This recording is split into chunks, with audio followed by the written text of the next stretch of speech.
The Dorothy Chandler Pavilion sits at the center of Los Angeles, a massive architectural beacon of high culture. Inside, however, the space carries centuries of rigid expectations. For generations, we've been trained to sit perfectly still, maintain total silence, and wait for permission to clap. This creates a quiet crisis for the Music Center's 2027 season. They have to find a way to evolve that audience engagement without stripping away the history that makes the institution prestigious in the first place. It is the central dilemma of institutional art. How do you open your doors to a modern, hyper-diverse city when the very air in the room feels like a barrier to entry? Keeping the music relevant involves a shift in the social contract of the room, leaving the score untouched while completely rewriting the rules of the plaza. That's where Jeffrey comes in, hosting what he calls the easiest dance class in the world. His strategy is to take intimidating, complex compositions and break them down into their structural stems. By isolating a single layer, you remove the need for formal choreography.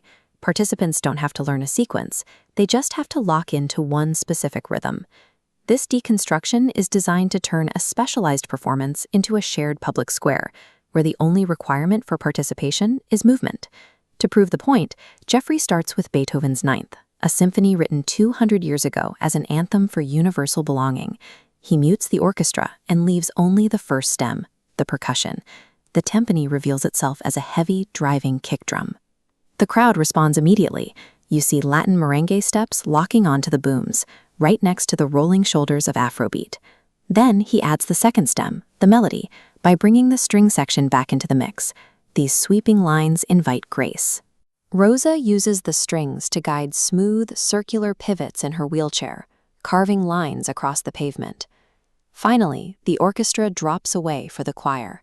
It's a wall of human voices, providing a raw, melodic texture for the crowd to ride.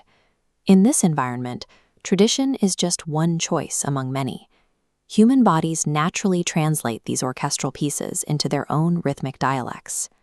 To show that this isn't just about symphonies, the class pivots to Stevie Wonder's Superstition. The same breakdown applies.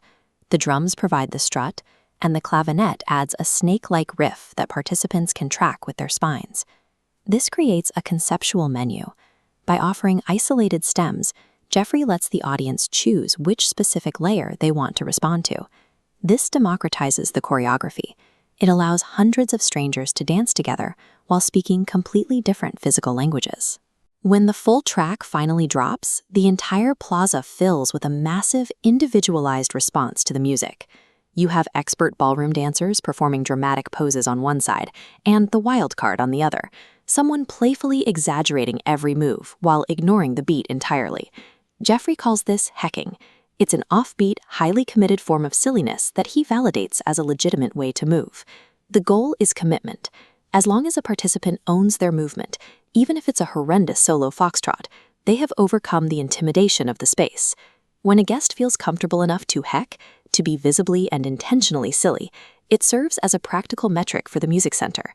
It means the audience finally feels the psychological safety to claim the space as their own.